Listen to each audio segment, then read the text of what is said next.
Zac Efron. If you was a girl growing up in the 2000s, you probably had his face plastered all over your walls. If you was a guy in the 2000s, you would have thought he was a homosexual and secretly was jealous of all the attention he was getting. Or at least your friends felt that way, not you personally. But I digress. He was Hollywood's golden boy, the star of High School Musical, and from there, everyone thought that's the end of it. High School Musical, he's just a Disney kid. There's no way he's going to build a career out of this. Boy, did he show people wrong. He went on to do hit movie after hit movie after hit movie. But here's the thing. Somewhere along the way, the story shifted. The conversations about Zac stopped being about his performance, his charisma, or even his career. Instead, people started asking, what has happened to him? His career seemingly started to go downhill, his face seemingly started to go downhill, his mental stability, unsure. Today, we're diving into the rise, the fall, and the complicated reality of Zac Efron's career, because the truth isn't as simple as Hollywood forgetting about him. It's a story of pressure, image mistakes, injuries, and an industry that can be as ruthless as it is rewarding. So for this, let's rewind. In 2006, the Disney Channel aired a small TV movie you might remember as being called High School Musical. Nobody expected it to be quite the phenomenon it was. I mean, this was a made-for-TV movie. People forget that. This was not huge cinema screenings.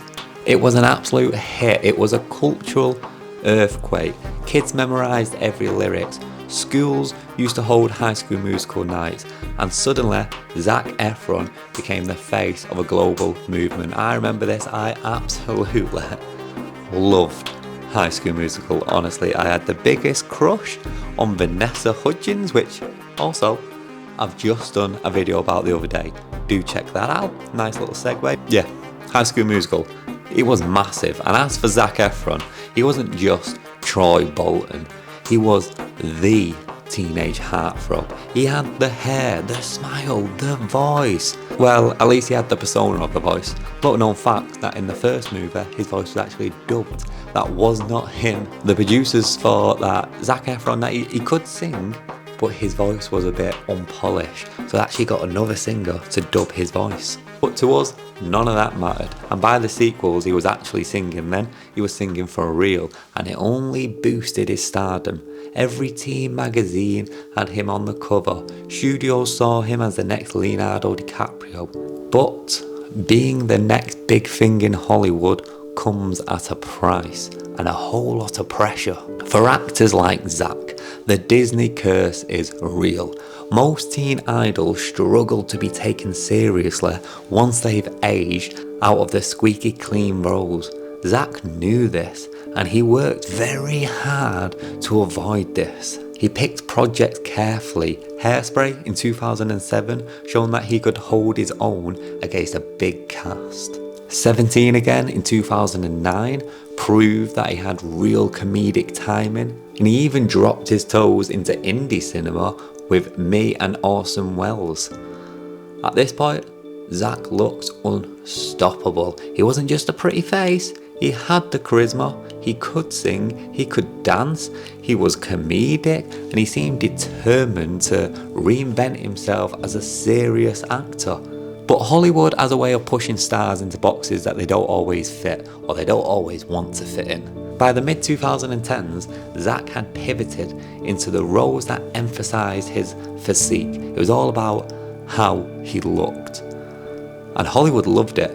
Films like Neighbours and Baywatch, they leaned heavily into the looks of Zac Efron and into his body and just how in shape that he was. The problem? Maintaining that level of perfection isn't just difficult, it's dangerous. A lot of actors that take on these roles, like these superhero roles, they train for ages to look that way, and it's not sustainable in the long run. It's only sustainable for like a few months before they have to start refeeding and before they start losing that physique. With Zac and every one of his roles being part of his body, he had to stay sustainable year round. It just was not possible to do. In fact, years later, Zac admitted that his Baywatch training regimen nearly destroyed him. He was overtraining, he was eating the strictest diet imaginable. He was even relying on diuretics just to maintain the paper-thin, shredded appearance that he was in Hollywood, that level of leanness. It was not healthy, and Zac himself admitted he had developed insomnia, depression, and felt burnt out by the process. Listen, in real life, I do videography and social media for gyms and PTs, so I see a lot of people in the fitness industry burn themselves out, and I see just how difficult it is to maintain that kind of physique. And the trouble, and Zac Efron having to go through all this, it just could not be easy at all. But that's the dark side of being Hollywood's golden boy. You're not just asked to perform, you're asked to embody an impossible standard of beauty, one that isn't sustainable for anyone, even a celebrity. Then came the accident. In 2013, Zac reportedly slipped at home and shattered his jaw, requiring it to be wound shut. Later on, he explained that the jaw injury left lasting effects. The muscles that you use for chewing had to overcompensate, so over time he grew much larger, subtly changing the way basically, because of the surgery on his jaw, the muscles all like here were overworking and they puffed up and they made it look like he had plastic surgery, which he didn't, is what he was saying. Rumours spread like wildfire. Rumours about plastic surgery, fillers, drugs, you name it. People weren't talking about Zac's career anymore, they were talking about his jawline. Now listen, we do not know what really happened here. On one hand, he fell, he slipped, he had major surgery, and that changed the way his face looked. Remember, he grew a career on his appearance. His appearance has changed. People had bad things to say.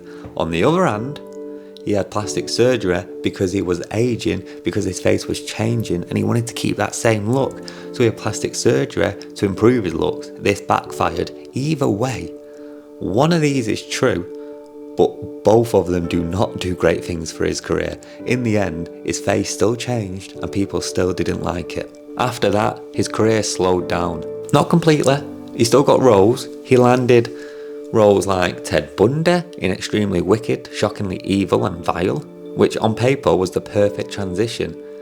An actor shedding his teen idol image by playing a chilling villain. And to his credit, Zac gave a strong performance. He was very good in that film. But instead of being remembered for his acting, the film sparked debate about whether it was glamorizing a serial killer. The Zac Efron comeback moment never fully landed. Meanwhile, many of his other projects actually underperformed. He had a Netflix travel series called Down to Earth, but that didn't really take off. I actually remember watching this.